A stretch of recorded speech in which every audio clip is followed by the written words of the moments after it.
Hello दोस्तों, YouTube channel में आपका स्वागत है।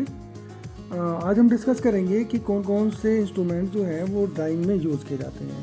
सो the following is the list of drawing instrument which is used in the engineering drawings. Number 1 is the drawing board, number 2 is the mini drafter, number 3 set square, number 4 T square, protractor, scale, roll and draw, compass, circle master, French curve, drawing paper and drawing sheet, drawing pencil, sharpener, eraser, drawing pins and clips, dusters. So दोस्तों, ये जो हैं ये instruments हैं जिनका use हम drawing sheet पर विभिन्न प्रकार की ड्राइंग्स बनाने के लिए करते हैं। यानी विभिन्न प्रकार की जो फिगर्स होती हैं उनको ड्रा करने के लिए हम इन चीज़ों का यूज़ करते हैं। तो जैसा आप जानते ही हैं, ड्राइंग बोर्ड जैसे कि आप देख सकते हैं, ये ड्राइंग बोर्ड है जिसका यूज़ हम शीट को या इस पर लगाने के लिए करते हैं एज ए सपोर्ट। और इसके बाद आता है मिनी ड्राफ्टर, और ये एक सबसे महत्वपूर्ण इम्पोर्टेंट टूल है जिसका यूज़, ये मल्टीपर्पज़ यूज़ हम इसका कर सकते हैं। इससे हम पैरेलल लाइन ड्रॉ कर सकते हैं और इसमें एंगल भी हम ड्रॉ कर सकते हैं। ये बहुत इंपॉर्टेंट टूल है। सबसे पहले हमें इसे लगाना आना चाहिए। अगर हम ये एक बार ड्राइंग बोर्ड पर सेट कर दें तो ये इंश्योर करना चाहिए हमें सबसे ऊपर सिरे पर, जहाँ पर हमने इसको क्लिप किया है वहाँ पर ये हिलना नहीं चाहिए, और इसके पीछे बोर्ड के बीच में कोई गैप नहीं होना चाहिए। अगर ये हिलेगा तो आपकी जो लाइंस हैं वो सही नहीं आएंगी, ना ही पैरेलल खींचेंगी और ना ही वो सीधी खींच पाएंगी। ये सेट स्क्वायर है, इसका आप यूज़ कर सकते हो और नहीं भी कर सकते हो। मतलब कि अगर आपके पास मिनी ड्राफ्टर है तो इसका बहुत कम यूज़ होता है सेट स्क्वायर का। इसी तरह से टी स्क्वायर का भी बहुत कम यूज़ होता है अगर आपके पास मिनी ड्राफ्टर है। कहीं कहीं पर टी स्क्वायर का यूज़ किया जाता है। इसके बाद ये प्रोटेक्टर आता है, इसका यूज़ किया जाता है। स्केल्स होता है लाइन ड्रॉ करने के लिए। रोल एंड ड्रॉ, इसका भी यूज़ जो होता है हमारे ड्राइंग में, इंजीनियरिंग ड्राइंग में हम कम ही करते हैं। और इसके बाद कंपास होता है, और ये सर्किल मास्टर है, ये भी एक अच्छा टूल है, अच्छा इंस्ट्रूमेंट है। इसके बाद ये फ्रेंच कर्व, इसका बहुत रेयरली यूज़ होता है इंजीनियरिंग ड्राइंग में।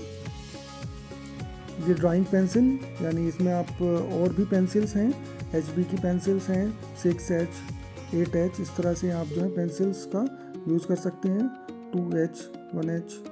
और ये sharpener, razor, drawing pin and clips, और ये डस्टर, या आप एक हैंकी ले सकते हैं। तो इस प्रकार ये इंस्ट्रूमेंट हैं जिनका यूज़ हम इंजीनियरिंग ड्राइंग में करेंगे। अब इसके बाद सबसे पहला जो आपका टॉपिक आता है वो आता है हमारा लेटर राइटिंग का।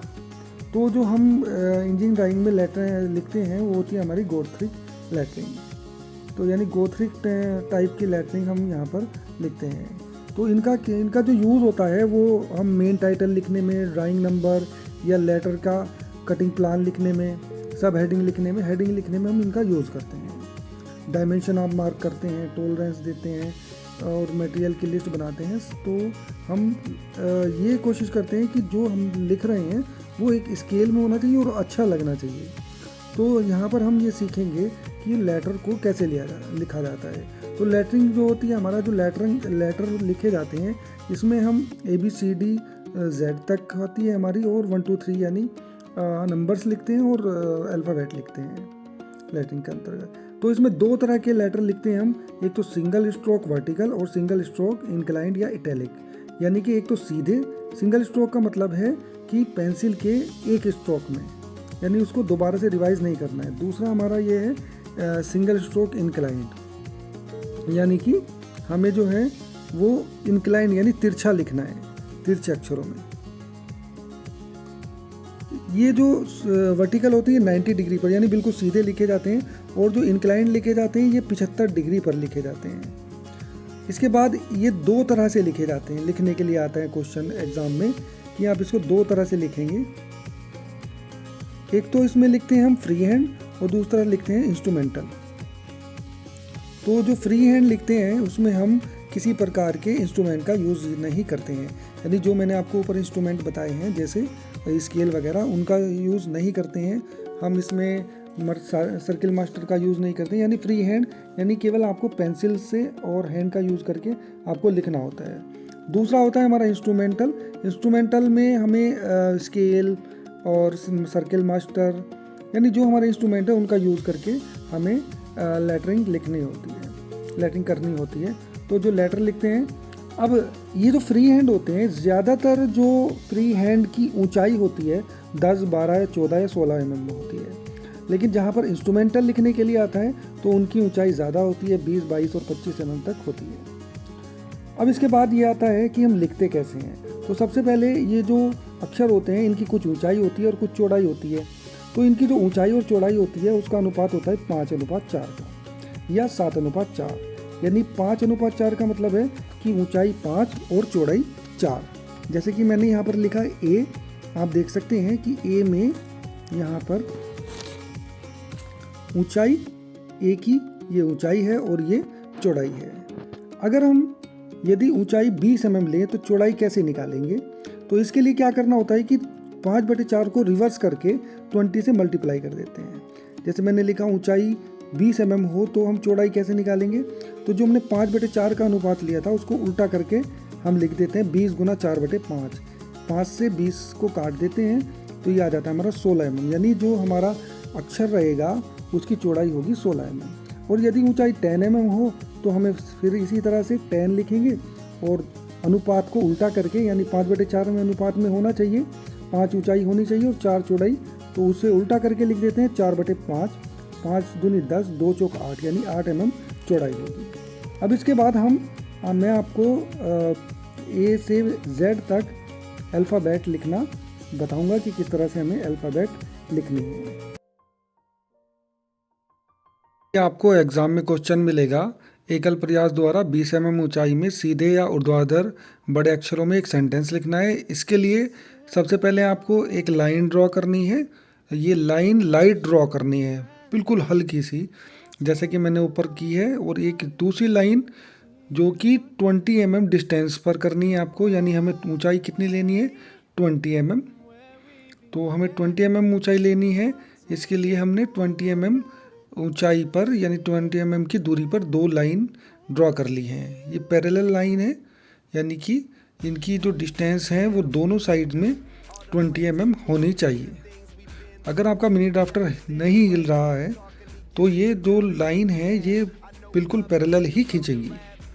ये आपको इंश्योर करना है कि आपका मिनी ड्राफ्टर जो है वो टाइटली बोर्ड के साथ में लगा हो।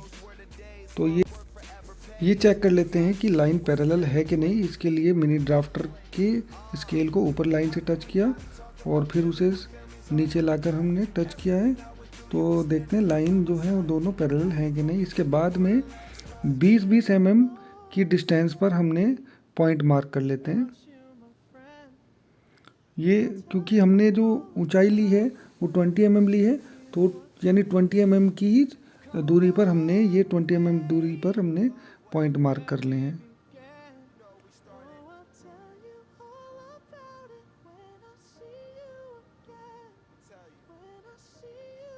ट्वेंटी mm डिस्टेंस पर अब हमने वर्टिकली लाइन ड्रॉ कर दी है, क्योंकि ऊर्ध्वाधर अक्षर लिखने हैं। अगर यही हमने लेटर इंक्लाइन लिखने होते तो एक लाइन हमने क्या होता है 75 डिग्री पर ड्रॉ करके उसके पैरेलल हमें इसी तरह से 20 mm की डिस्टेंस पर मार्क करके 75 डिग्री पर लाइनें ड्रॉ करनी होती हैं। ये 90 डिग्री पर हैं। और जैसा कि मैंने बताया आपको, इटैलिक या तिरछे अक्षर लिखने होते हैं तो 75 डिग्री पर हमें एक लाइन ड्रॉ करके उसके पैरेलल अन्य लाइनें 20 mm की डिस्टेंस पर खींच लेते हैं। अब क्योंकि चौड़ाई हमें जो है वो 16 mm रखनी है, तो यानी ये जो हमने चौड़ाई 20 mm ली है इसमें से 4 mm हमें कम करना है।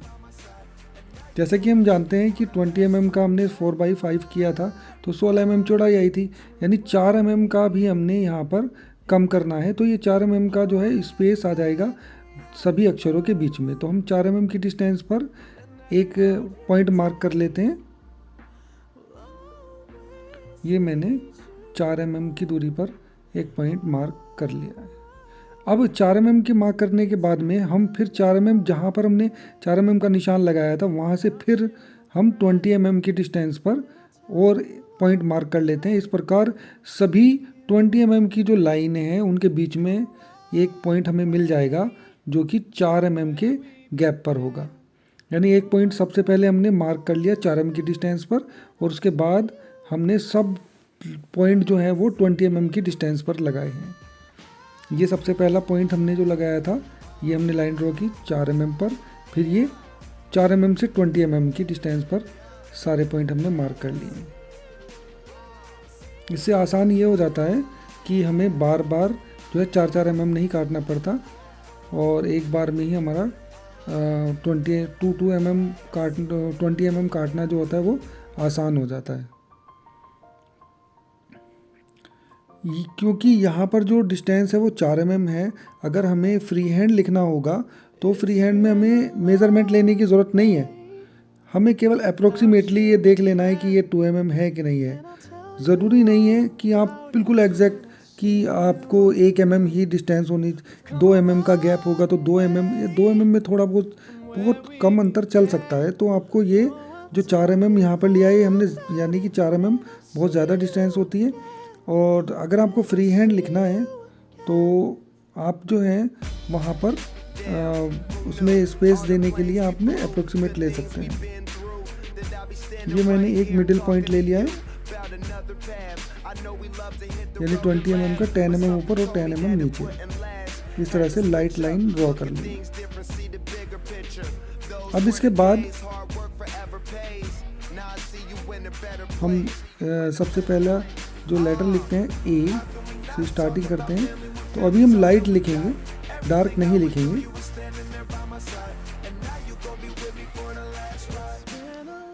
सबसे पहले हमें सारा जो वर्क करना है वो लाइट ही करना है, डार्क नहीं करना है।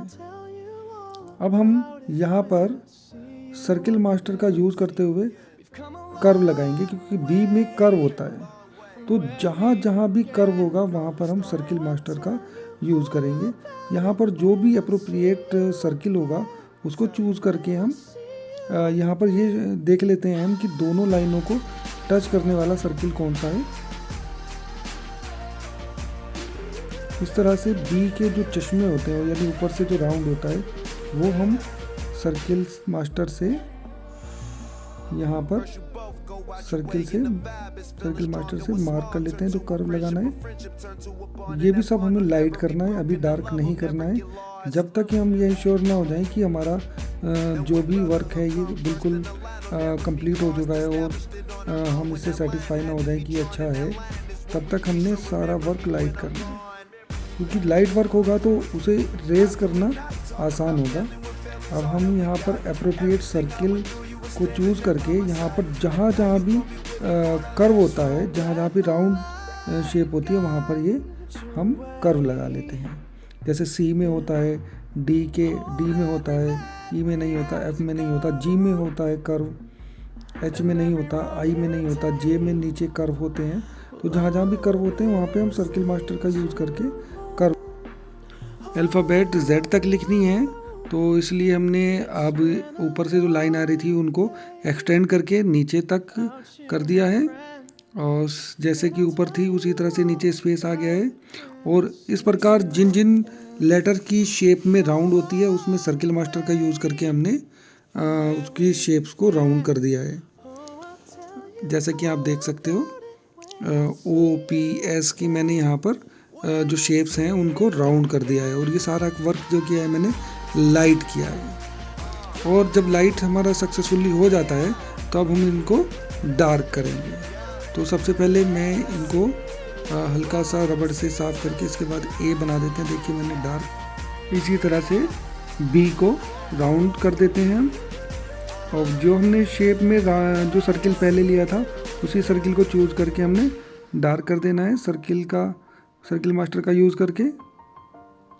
और इसे आप देख सकते हैं जैसे मैंने सी की जो कॉर्नर थे उनको राउंड किया था सर्किल मास्टर से, अब मैं इनको फ्री हैंड राउंड कर सकता हूँ। इसी प्रकार आप स्मॉल जब हाइट कम दी होगी तो आप मैनुअली राउंड कर सकते हैं।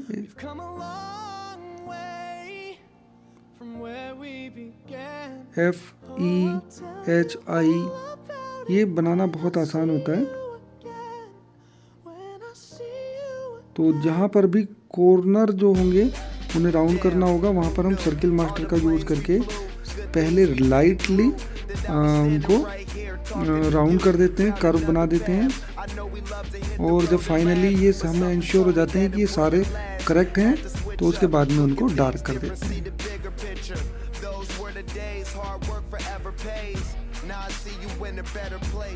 देख सकते हैं आप, इसी तरह से आपको एग्ज़ाम में करना है। इसके लिए आपको प्रैक्टिस करनी होगी, जो आपको सेंटेंस लिखने हैं तो एकदम से आप परफेक्ट नहीं हो पाओगे कि एक दिन में आप परफेक्ट हो जाएंगे। तो आपको कम से कम 8-10 सेंटेंस लिख के देखना है पहले, और ये ध्यान रखना है कि ये सब आपको सिंगल स्ट्रोक में लिखना है, यानी आपको पेंसिल को एक स्ट्रोक में चलाकर लिखना है। बार बार एक बार पेंसिल के एक स्ट्रोक के बाद में रिवाइज नहीं करना है।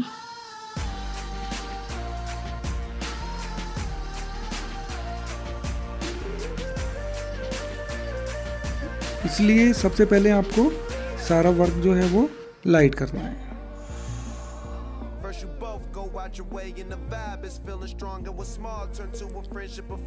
ये जो क्वेश्चन आएगा, ये 7 नंबर में क्वेश्चन आपके एग्जाम में ज़्यादातर आता है। एक सेंटेंस लिखने के लिए आएगा आपको, उस सेंटेंस को आपको 10 mm, 12 mm या फिर 14 mm में फ्री हैंड लिखना होता है, और अधिक ऊंचाई दी होगी लेटर की तो वो आपको इंस्ट्रूमेंटल लिखना होता है, जैसे कि मैंने लिखा है। तो आपको लिखना इंस्ट्रूमेंटल ही है, लेकिन उसको बाद में आप फ्री हैंड लिख दें तो वो फ्री हैंड हो जाएगा। दोस्तों, अगर आपको मेरी वीडियो पसंद आई है तो उसको सब्सक्राइब करें, लाइक करें, सब्सक्राइब करें और शेयर करें। Thank you.